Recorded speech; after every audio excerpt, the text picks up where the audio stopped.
খুব খারাপ সময় চলছে গোপাল, মনে একেবারেই সুখ নেই। পুজো এসে গেল, কিভাবে মায়ের আরাধনা করব কে জানে।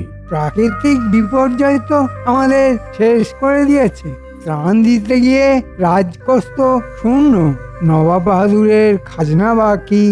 নবাব বাহাদুরকে একবার আবেদন করুন না মহারাজ। তুমি থামাতো, মন্ত্রী আমি না তুমি? মন্ত্রণা আমার দেওয়ার কথা। মন্ত্রী মশাই, আপনার মন্ত্রণা তো মন্ত্রণা নয়, ওটা একটা জলজান্ত যন্ত্রণা। দেখছেন না মহারাজ যন্ত্রণা পাচ্ছেন। ওই গুলটে, পুজোর আর কতদিন বাকি বলতো? কাল মহালয়া আর 5 দিন পর ষষ্ঠী। ষষ্ঠী মানে পুজো শুরু, কি মজা! মা দুর্গা আর কত পরীক্ষা নেবে? আমি তো রাজা, আমার তো মনে হয় আমাদের কারো একবার নবাব বাহাদুরের কাছে যাওয়া উচিত। এটা ঠিক বলেছেন মহারাজ, আবেদন নিবেদন করলে নবাব বাহাদুরের মন গলে যেতে পারে। এরে, গোপালকে যদি পাঠিয়ে দেয় তাহলে সব খেলা ভণ্ডুল হয়ে যাবে। কি হলো মন্ত্রী, তুমি চুপ করে গেলে কেন? আহা, কিছু বলো। আচ্ছা, তুমি এক কাজ করো, তুমি বরং চলে যাও। যেতে বলছেন যখন যাব মহারাজ, তবে লাভ কিছু হবে বলে মনে হচ্ছে না। না না, কিছু একটা তো করতেই হবে। আমার রাজ্যের প্রজারা বছরে এই 4টে দিন আনন্দ করবে না, বাচ্চাদের মুখে হাসি ফুটবে না, পুজো হবে না। না না না না না, এ হতে পারে না। মন্ত্রী, তুমি যদি না পারো আমি গোপালকে পাঠাবো। না না মহারাজ, এসব গোপালের কম নয়। মহারাজ, আপনি আমাকে আদেশ দিন, দেখুন আমি কি করতে পারি। এরে, মহারাজকে আটকাতে হবে। মহারাজ, আমি মন্ত্রী, আমি যাব। গোপাল পররাষ্ট্র সম্পর্কে কি বলছে, এসব গোপালের কম নয়। যাও, নবাব বাহাদুরকে বোঝাও যে ঘূর্ণিঝড়ে ক্ষতিগ্রস্ত গরিব প্রজাদের কাছ থেকে আমি খাজনা নিতে পারিনি, নেওয়া উচিত নয় বলি। আর সেই অনুযায়ী যেন উনিও খাজনাটা মাফ করেন, আমার প্রজারা যেন দুর্গাপুজোর আনন্দ থেকে বঞ্চিত না হয়। দেখ দেখ, আমাদের ঠাকুর কিরকম তৈরি হয়ে গেছে। ঠাকুরের চোখ আঁকা কবে হবে ফুটো কাকা? মহালয়া হয়ে যাবে, আর দেখবে আমার চোখও আঁকা হয়ে গেছে। পট্টো কাকু আমাকে চোখ আঁকা শিখিয়ে দেবে। আমিও তোমার মতো ঠাকুর বানাবো, চোখ আঁকবো। যথা আজ্ঞা মহারাজ, আমি আপনার সেবক।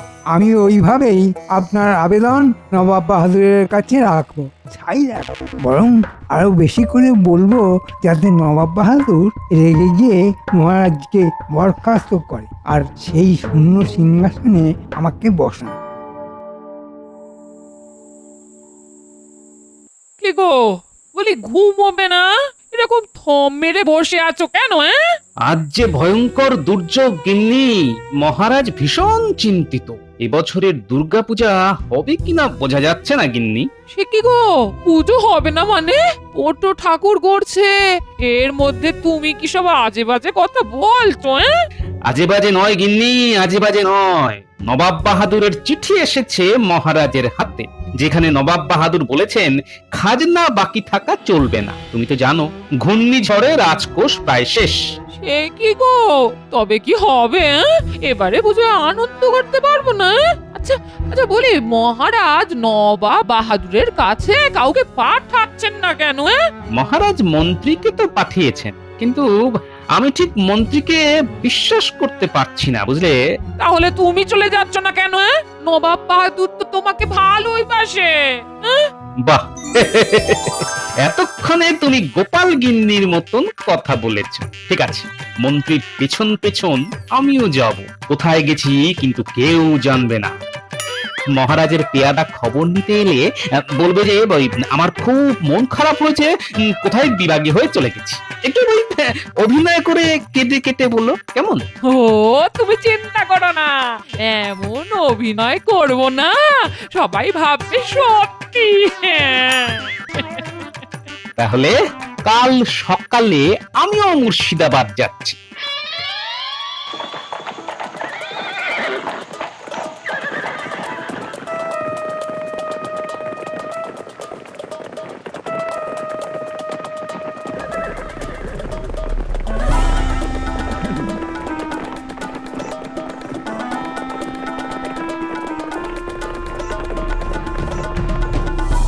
বলো মন্ত্রী। নবাব বাহাদুর, আমার বলার কিছুই নেই, শুধু মহারাজের একটি আবেদন নিয়ে এসেছি। রাখা না রাখা আপনার উপর, আমি আপনাকে কোনো অনুরোধ করব না। তার মানে তুমি মহারাজের হয়ে কথা বলতে এসেছো, অথচ মহারাজের আবেদনটা রাখা হবে কিনা সেটা তুমি জোর দিয়ে বলছো না? কেমন কথা? উজির মশাই, ঘূর্ণিঝড়ে পূজারা বিধ্বস্ত হয়ে গেছে, সেই দিকে মহারাজের কোনো নজরই নেই, অথচ ঘটা করে পুজো উনি করবেন। না না না, এটা তো ভালো কথা নয়। আমার বকেয়া খাজনা দরকার। তো মন্ত্রী, তুমি বলছো কৃষ্ণচন্দ্র ঘূর্ণিঝড়ে কোনো ত্রাণ দেয়নি, তাহলে খাজনার টাকা দিতে ওর আপত্তি কোথায়? সেটাই তো আমি বলেছি, কিন্তু মহারাজ শুনলে তো। না না না না মন্ত্রী, তুমি কৃষ্ণচন্দ্রকে গিয়ে বলো নবাব বাহাদুরই আবেদনে সাড়া দেয়নি, 3 দিনের মধ্যে কাজ না হলে আমি কৃষ্ণনগর আক্রমণ করব। এটাই তো চাইছিলাম। নবাব বাহাদুর অত্যাচারী কৃষ্ণচন্দ্র রায়কে প্রজারা আর মহারাজ হিসাবে দেখতে চান না, এখন ওদের পছন্দ আমি। তাই বলছিলাম, নবাব বাহাদুর যদি কৃপা করে মহারাজের আসনে আমাকে বসান, তাহলে কৃষ্ণনগর রক্ষা পাবে। ঠিক আছে, সে দেখবো। এখন তুমি কৃষ্ণনগরে ফিরে যাও এবং কৃষ্ণচন্দ্রকে বলো খাজনার অর্থ প্রস্তুত করতে, কেমন? জো হুকুম নবাব বাহাদুর, শুধু আমার আবেদনটা একটু দেখবেন। আমি এখন আসছি। বুঝি কৃষ্ণচন্দ্রের মন্ত্রী যা বলে গেল তা কি বিশ্বাসযোগ্য? একটু তদন্ত করলে হয় নবাব বাহাদুর, কারণ মন্ত্রিত্ব আবার রাজা হবার শখ। আমাকে আমাকে একটু ভাবতে দাও। কি হলো, গোপালের বাড়িতে গিয়ে কিছু খবর পেলে? মহারাজ, গোপাল গিন্নি কাঁদতে কাঁদতে বলল সকালবেলা গোপাল কোথায় যেন চলে গেছে। হ্যাঁ, কোথাও চলে গেছে মানে? খুব মনের দুঃখ পেয়েছিল, তাই চলে গেছে। এ কি কাণ্ড! দূর, ভালো লাগে না ছাই। মহারাজ, কিছু একটা করুন, গোপাল যে আর নাই। কোথায় যেতে পারে বলতো গোপাল?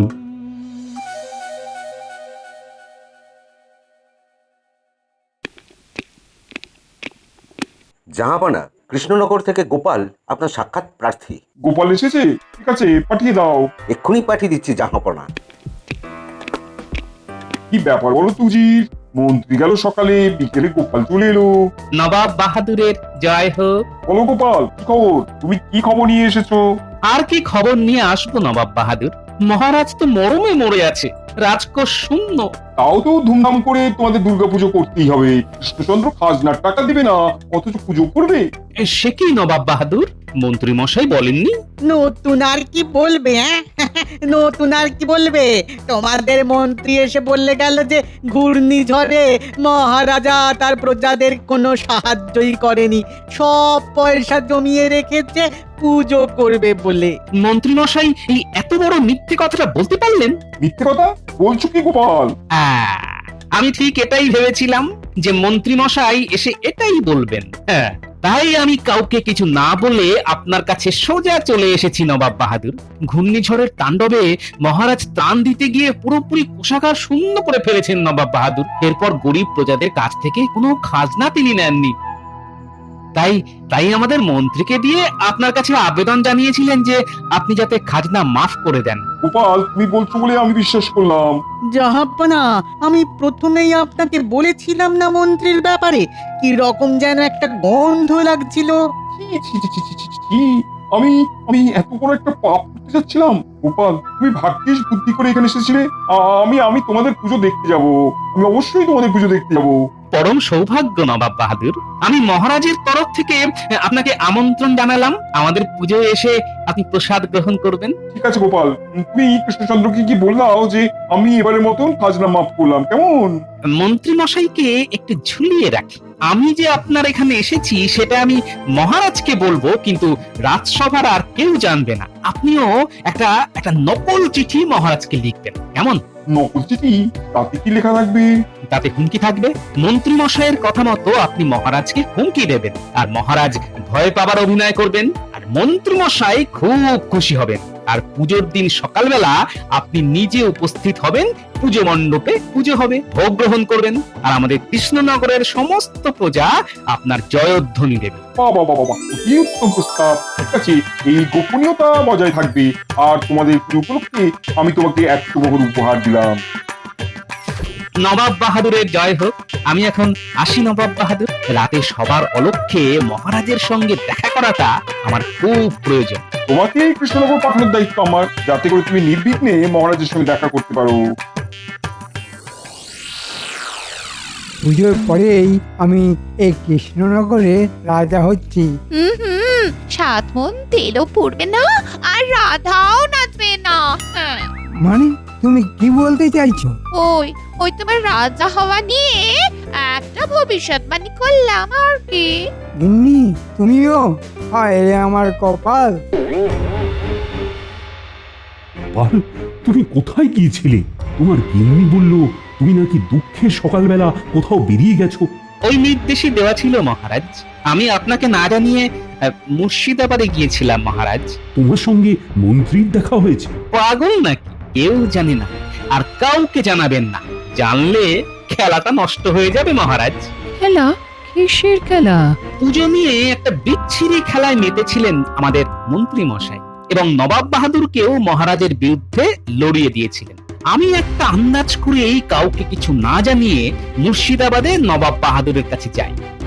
ওখানে গিয়ে শুনি মন্ত্রী মশাই আপনার নামে নবাব বাহাদুরের কানে মন্ত্রণা দিয়েছেন। সর্বনাশ! এত এত বড় স্পর্ধা মন্ত্রী! কালকেই মন্ত্রীকে কারাগারে নিক্ষেপ করো। না মহারাজ, না। নবাব বাহাদুর শাস্তি দেবে মন্ত্রী মশাই। আপনি এমন ভান করবেন যে আপনি কিছুই জানেন না, এবং মন্ত্রী মশাইয়ের সঙ্গে দারুণ ব্যবহার করবেন, যাতে মন্ত্রী এসে কিচ্ছু বুঝতে না পারে। আর একটা কথা, এই নাটকটা কিন্তু চালিয়ে যেতে হবে ষষ্ঠী পর্যন্ত। নাটক মানে? নবাব বাহাদুর আপনাকে নকল হুমকি দেওয়া চিঠি পাঠাবেন, আপনি নকল ভয় পাবেন, মন্ত্রী মশাই আসল আনন্দ পাবেন। এটাই তো মজা। তারপর নোটে গাছটা মুড়বে। আমি কালকে খুব দেরি করে রাজসভায় আসবো। রাজসভায় আসার পর আপনি আমাকে খুব ধমকাবেন। বুঝলাম। ঠিক আছে গোপাল, দেখবে দেখবে আমার অভিনয়টা কিরকম। দেখবেন মহারাজ, অতি অভিনয় করে আবার সবটা মাটি করে দেবেন না। সভায় তো সবাই উপস্থিত, একমাত্র গোপাল ছাড়া। কাল থেকে গোপাল কোথায় বিভাগী হয়ে গেছে কে জানে। মহারাজ, গোপাল হলো সুখের পায়রা। আপনার সুখের সময় ছিল যে দুঃখের সময় এসেছে। গোপাল বিভাগী হয়ে কেটে পড়েছে। ঠিক বলেছ মন্ত্রী, ঠিক। আসুক একবার। ওকে এই রাজসভা থেকে যদি দূর না করে দিয়েছি, তো আমার নামও কৃষ্ণচন্দ্র রায় নয়। মহারাজের জয় হোক। নবাব বাহাদুরের কাছ থেকে লোক এসেছে মহারাজ, আপনার সঙ্গে দেখা করতে চায়। এই তো নবাব বাহাদুরের চিঠি। তার মানে মহারাজের মৃত্যু ঘন্টা। কি মুশকিল, আবার চিঠি! ও মন্ত্রী, নবাব বাহাদুরকে তুমি আমার আবেদনের কথা কি জানিয়েছো? কি বললে নবাব বাহাদুর? মহারাজ, আমার আবেদন নিবেদনের হার হলো। নবাব বাহাদুর খাজনা মাফ করেননি। আমি হাতে পায়েও ধরেছি। মন্ত্রী, তুমি ডালে ডালে গেলেও আমার গোপাল যায় পাতায় পাতায়। তোমার সব কথা আমি শুনে ফেলেছি। এবার আমার অভিনয়টা দেখো। কি হবে বলে তো মন্ত্রী? এবারে পুজোতে কি হবে না? পেয়াদা পেয়াদা, তুমি যাও যাও, নবাব বাহাদুরের লোকটিকে পাঠিয়ে দাও। আমার আসতে একটু দেরি হয়ে গেল মহারাজ। আমি তোমার খবর একটু পরে নিচ্ছি। এখন একটা বিরাট সংকটের মধ্যে আমি এখন আছি। তো মন্ত্রী, তুমি চিঠিটা পড়ো। দুধ, চিঠিটা আমার হাতে দাও।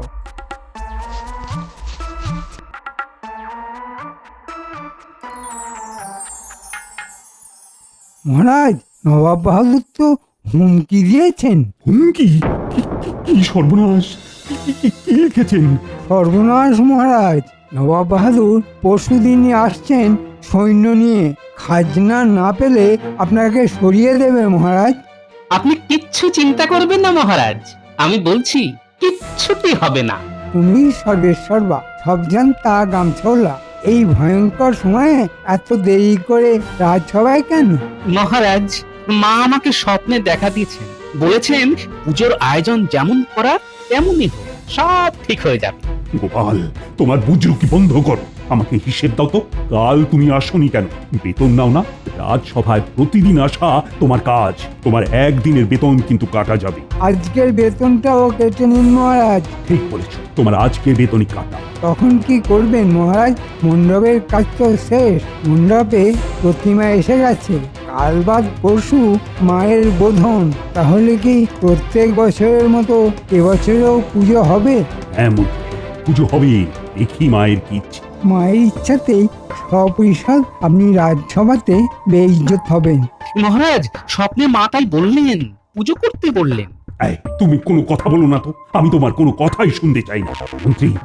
মন্ত্রী, তুমি আমার পাশে থেকো। প্রতি বছর এইভাবে যেন তোমার পুজো করতে পারি মা। আমি তো সর্বদা আপনার পাশে আছি মহারাজ। নবাব বাহাদুর আসা পর্যন্ত আপনার পাশেই আছি। তারপরে আপনাকে কারাগারে ঢুকিয়ে আমি তো সিংহাসনে বসবো, আর ভগবান হবে আমার মন্ত্রী। আপনি কি কিছু ভাবছেন মন্ত্রী মশাই? এই সংকটকালে আপনার মুখে কিরকম অদ্ভুত একটা দুষ্টু মিষ্টি হাসি দেখতে পাচ্ছি। মানে তুমি কিরকম লোক হে গোপাল? চিন্তায় চিন্তায় আমার কত ওজন কমে গেল। তুমি আমার মুখে দুষ্টু মিষ্টি হাসি দেখছো? মহারাজ, ভেবে দেখলাম যা থাকে কপালে, পুজো হবে। মন্ত্রী মশাই দিলেন ডাক, বাজবে আবার পুজোর ঢাক।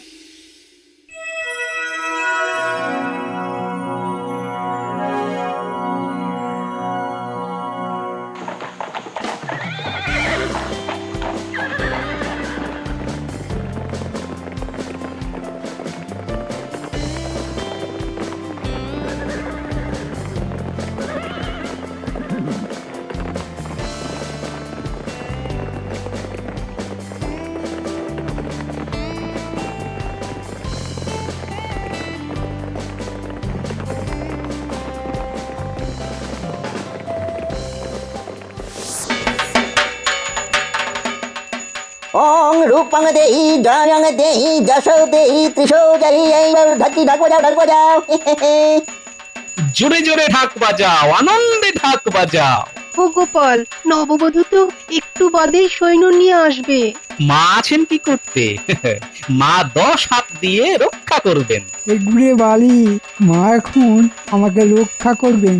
মা রক্ষা করো, মা রক্ষা করো। মা কাকে রক্ষা করবেন মন্ত্রী মশাই? আপনাকে বোধহয় নয়। গোপাল, তুমি থামো তো। আমার চিন্তায় চিন্তায় শরীর অর্ধেক হয়ে গেল। জানি না কখন বিপদ ঘটবে। বিপদ ঘটতে আর কয়েক দণ্ড অপেক্ষা করতে হবে যে। কিরে আমার বানর সেনা, আনন্দ কর, পুজোয় আনন্দ কর। ঢ্যাঙ্কুরাকুর ঢ্যাঙ্কুরাকুর ঢাক বাজে, তার সাথে নাচ। গোপাল দাদু, মায়ের বোধন চলছে, আমাদের নতুন পোশাক এবারে হবে না? কে বলেছে হবে না? তোমরা সবাই সারিবদ্ধভাবে দাঁড়াও, আমি তোমাদের হাতে নতুন পোশাক তুলে দেব। কি মজা, নতুন পোশাক হবে। রাজা হই না, এই বাচ্চাগুলোকে আচ্ছা করে ধরাই দেব, আর গোপালটাকে না দেশ ছাড়া করবো। মা, মা গো, সকলের ভালো করো মা, সকলের ভালো করো। প্রতি বছর এইরকম ভাবে যেন তোমার পুজো করতে পারি মা। এই বছরই শেষ মহারাজ, একটু বাদেই নবাব বাহাদুর সৈন্য সামন্ত নিয়ে আসবেন। মন্ত্রী মশাইকে কারাগারে পড়ো মা। তুমি কি বললে গোপাল? আমি এক্ষুনি তোমার কথাটা মহারাজকে জানাচ্ছি। আমি তো ফিসফিস করে বললাম, কানে গেছে। গোপাল, কি হচ্ছেটা কি? মন্দিরে পুজো করতে দেবে না? দেখুন না মহারাজ, গোপাল বলে কিনা মন্ত্রী মশাইকে কারাগারে পড়ো মা। আমার কানের কাছে ফিসফিস করে বলছে। হ্যাঁ বলছে বুঝি? পুজোর সময় ক্ষমা করতাম। গোপাল, বাচ্চাগুলো কোথায় গেল? সবাই চলে গেছে, এক্ষুনি নতুন পোশাক পরে হইচই করতে করতে মণ্ডপে আসবে। গোপাল, বাচ্চাদের আনন্দটাই আনন্দ। আমি তো এই ছোটদের চোখ দিয়ে পুজো দেখি। এই মন্ত্রী, তুমি কিসের চোখ দিয়ে পুজো দেখো? শকুনের চোখ দিয়ে মহারাজ। গোপাল, বাড়াবাড়ি করছো কিন্তু। ক্ষমা ক্ষমা ক্ষমা মন্ত্রী, এসব তুচ্ছ লোককে ক্ষমা করে দাও। আপনি বললেন বলেই ক্ষমা করলাম।